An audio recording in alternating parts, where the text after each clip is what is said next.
Alright, we're back. Bottom tube is what we're going to be taking apart next. If you saw the T2 video, there really isn't much difference there. You've already seen that. You know how to take apart a T2, you know how to take apart one of these. But there is one difference in that there's no vanity cap, so I will make this a full series of videos and show you how to take that apart. The first step in taking the bottom tube off is taking out the IVG. In Series 6, Series 5, Series 6, or Series 5 Basics, and T2Ls, that is a 1/8 inch wrench that has 3 little holes around it. But in the case of the T2 and the Series 6.5, 1 full turn in, it looks like this is what I want. That is a 3/16 to turn your velocity up and down. So that's the IVG, internal velocity governor. It has 1 O-ring. Inspect that O-ring. It can sometimes get cut up by going through threads. You want that there so that it doesn't vibrate loose when you're using the marker. That O-ring keeps things good. It can run without it, but try to keep one on there. There's the hammer spring. Again, that's the same hammer spring that goes in a T2. No, that is a Series 6 hammer spring. It's a different hammer spring is what I meant to say that goes in a T2. So don't confuse those two. The next thing you're going to want to do is raise this lug. Notice the hammer won't come out. It won't fall out the back of the gun because this lug is holding it in. So what you need to do is raise this lug, and I raise it, my rule of thumb is 4 turns. 1, 2, 3, 4 turns. I know then where to put it back at, and it allows that hammer to come right out. Clean that up. Don't run that with lubrication. Run it dry. Also, I polish the hammer up like I do on all of my hammers. This one's pretty polished, so I'm not going to touch it up now, but polish that up, make sure it runs smooth, and then run it dry. You don't want any dirt getting in this top slot attracted to the oil here and slowing your hammer down. I mentioned it in the T2 video, but if you have a problem with your gun where it's only shooting 200 feet per second, no matter how much you turn it up or how much you turn up the pressure, clean your hammer and clean the bottom tube. Don't run grease on your hammer. Okay, it's just going to slow it down, especially in the T2 and the 6.5. It's going to cause it to shoot 250 feet per second no matter what you do. So don't do it. Okay. The next thing we're going to do is take off this back set screw. It is the valve retention nut set screw. It's just barely finger tight. That's all you want. You take that off. And what that does, I'll put that down here, that frees up your valve retention nut to come out. So you use your cocker tool. Now you see why it has a hole in it. It has to go over the valve stem. Give it a turn and take that out carefully, and that will come out as such. That leaves you then with the only thing left in the gun is the valve stem, and spring set. You want a 5/32 wrench here, and the valve falls right out. Now sometimes it doesn't fall right out. Sometimes you need to tap it on a hard surface. Sometimes I use a piece of leather to tap it on. In this case, the valve fell right out. Now you might not be seeing a blue valve on yours. What you might be seeing is something that looks like this. This is the more modern valve that's going in the guns. You know, either one works just as well. The point to know here, though, is that there's 2 O-rings to keep track of. This O-ring that goes on the outside of the valve body, make sure that that's in good shape. Although it's static, it needs to seal, or else you'll get leaking down the back of the gun. And it'll slowly leak. It'll be hard to even hear. More typical is that this O-ring will go bad, and it will cause the valve not to seal properly. It will then leak down the barrel. If you're hearing slightly down the barrel, check that O-ring. And the cool thing about this is that it's modular. The old cockers weren't modular. You had to replace the whole valve and the whole stem and cup seal. This uses a wrench. You loosen this up, take that bottom piece off, there's an O-ring there, replace the O-ring, put it all back together, and you're back in business. So no worries there. This I know is good, so you run this O-ring dry, by the way. You want nothing on there so that it seals properly. And then use a little bit of hater sauce, a little bit of marmalade there, on this static O-ring so that it goes back in and seals well. Now when putting it back together, there's a trick.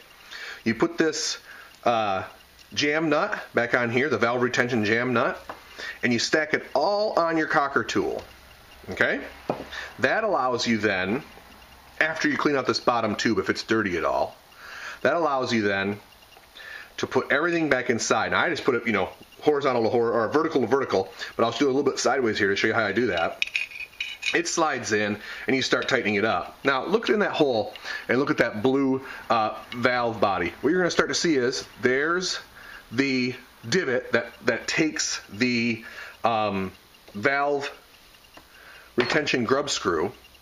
Not quite there yet. Turn it again, and now you got the hole. You do not want to put this screw in with the hole, or else you end up with a sealed valve and no air will ever come out. So give it one more turn, and sometimes you have to finesse it around the circle a little bit, like I'm doing right now. You want it to line up, there it is, with that divot now lined up with that hole. That means that the air passage inside of here is lined up with the valve, okay? Put that screw on top here and get that to be finger tight for right now. Just finger tight. Make it that, just basically seats the valve in the right position. Then give that valve jam nut another good tighten turn. Tighten this up, and that valve's going nowhere. The last thing you're going to put in is the jam nut or valve retention nut retention screw, and you want to barely finger tighten this. This is just stopping that nut from backing out. And what you don't want to do is crush the aluminum threads of that jam nut, because that's stainless steel, and again, aluminum's softer than that. Just barely tighten that down and you're good to go there. Okay? Next in is the hammer after it's been cleaned, and again, run it dry. Line up the top slot with that slot and put it in there, and you can even kind of give it a little tweak. Now remember, we took that out a certain way, and you have to get that lug to go back into this slot to grab the sear to allow the marker to be recocked.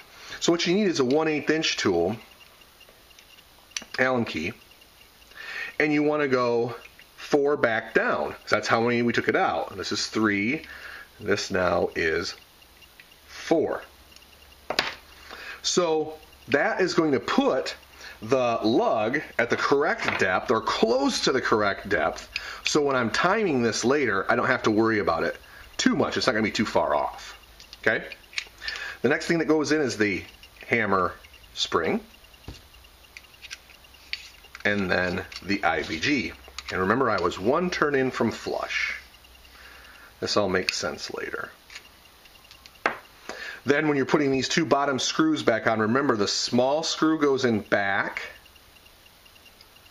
and the larger screw goes in top, or in the front.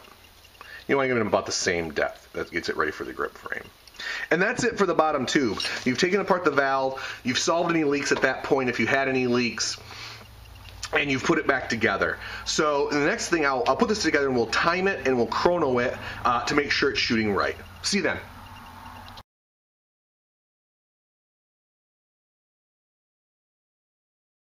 All right, we're back for the final installment here for the 6.5, which is timing and chronoing in.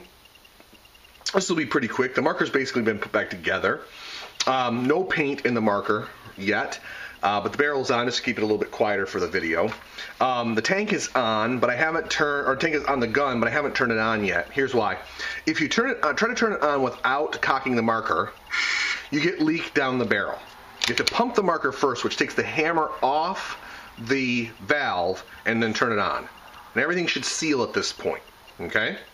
Everything should seal and sound nice. Put your ears here, here, and down the barrel to make sure that everything's sealing. I've done this before, so I know that it is sealing properly. I don't hear it even now on film. The next thing you're going to want to do is time it. And by timing, what we mean is you want the marker to fire in auto trigger at the correct point. If it fires too early in the pump stroke, fires here, a lot of wasted air. As you can see, the bolt is not going completely, is not completely closed. A lot of wasted air will go around that breech, bobble the paintballs around, and you'll drop velocity. If it's set too far ahead, you won't be able to fire it.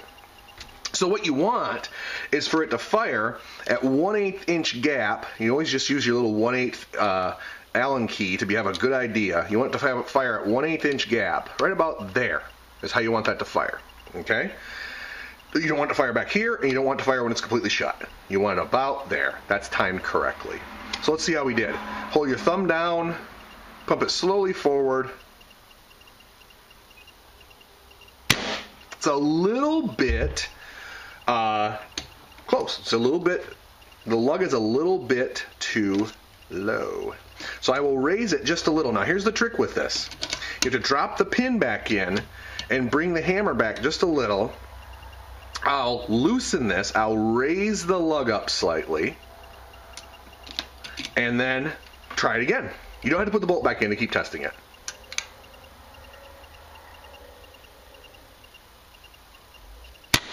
Perfect. See, we're about right with that. Remember, if it's firing too early at this gap, drop the lug down. If it's firing too late, raise the lug up. Okay? Dropping the lug down is by tightening that screw. Raising it up is by loosening it. So now we have a well-timed marker. We also essentially know that it's very close in feet per second. Now, meaning, it's chronoing about right. How do we know that? We set our the pressure on our regulator by watching the regulator video at the same pressure we set it at when we took it apart. Nothing's changed there. And we checked how far in the IVG was when we took it apart, and we put it back together the same way. Okay? In my case, it should be one turn in from flush. So I've got it flush. I give it one turn, and I know for the most part this thing is going to be chronoed right. Now, if you do need to raise or lower the pressure, do it the velocity, do it by the IVG. Some of you guys who are coming from fast guns are used to turning up and down your velocity by simply using the regulator, because you don't have a spring inside any fast guns that use solenoids, okay? Don't do it. Set this to between 3 and 350, whatever you're comfortable with, and forget it. Leave it alone, okay?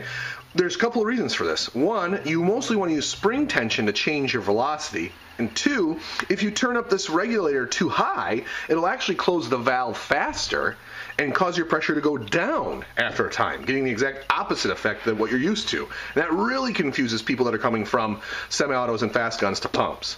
Just use this. Up or down, use about a full turn, is about 35 feet per second. Make sure you have good paint to barrel match. Go out and chronograph it in, but you know you're going to be close if you were close last time.